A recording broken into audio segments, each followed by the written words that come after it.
Rode video mic since I got my first and only DSLR, the Canon Rebel T5i, back in October of 2016. I started out with this guy, the Rode Video Mic Go, and then I later upgraded to what you're listening to now, which is the Rode Video Mic Pro. But there was a reason I stuck with the Rode Video Mics now, is because of their portability and how you could just plug them directly into the camera. A feature that set them apart from almost all other mics in their category. But it's been a while since the Rode Video Mics were first introduced, so are they still worth it in 2019? Well, let's start with the build. Right off the bat, these guys are built like a tank. They feature the Rycote Lyre system, which essentially absorbs all of the shock when you're moving the mic around. So any little jitters in the camera is absorbed by these little plastic pieces here. And that gets rid of any shaking noise you might have if you're out vlogging. And they are much better than those rubber band suspension systems you'll see on cheaper mics, like the Takstar SGC 598 or any of their newer versions, which is a very, very popular Rode Video Mic knockoff. It also keeps the overall size of the microphone pretty small, while the rubber bands need a big housing in order to keep the mic steady. As far as sound quality, these guys may be portable, but they don't sound that great. Since at the end of the day, you're going to need to plug these things in directly to your camera, so it kind of just depends what kind of preamps are inside of the camera you're using. If you don't know what I'm talking about, essentially you could plug the best mic in the entire world into a terrible preamp, and the preamp is the processors inside of your camera that is actually compressing the audio and bringing it into your ears. So if the compressors and the preamps inside of your camera are terrible, then it's going to compress the audio really, really badly, and no matter how good the mic is, the audio is going to sound like trash. And while the preamps in the Canon Rebel T5i are usable, if you want to use these mics to your full potential, you're going to need to purchase something like a Zoom H1 in order to plug the mics into it, which completely defeats the purpose of even having the mic, since then it's no longer portable and you have to carry that thing around, and then you have to sync up the audio in post. So it's just a pretty tricky situation. So no matter what, unless you're using a camera like the A7 III or A7 II, or maybe even a Canon cinema camera, the preamps in your camera are probably going to ruin any great audio quality you'd be getting from these mics. But at the end of the day, if you're out vlogging and you just need some better sound, it is usable, and it's a lot better than what's inside of your camera. Which brings me to who this mic definitely is not for, and ironically,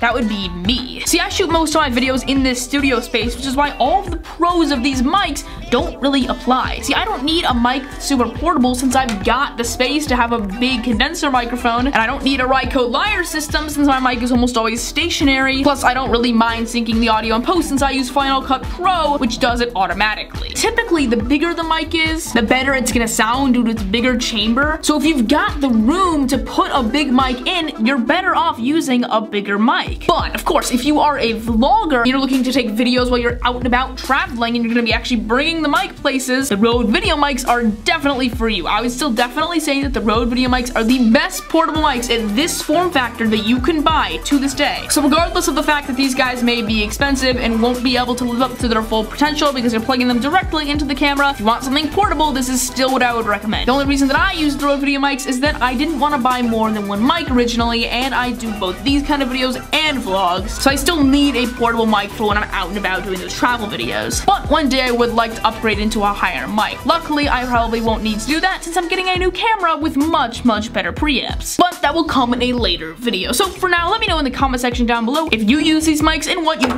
if you use these mics and what you think of them. And I will see you guys next time. Don't forget to like, comment, and subscribe if you're new. I'm Jack. Peace out.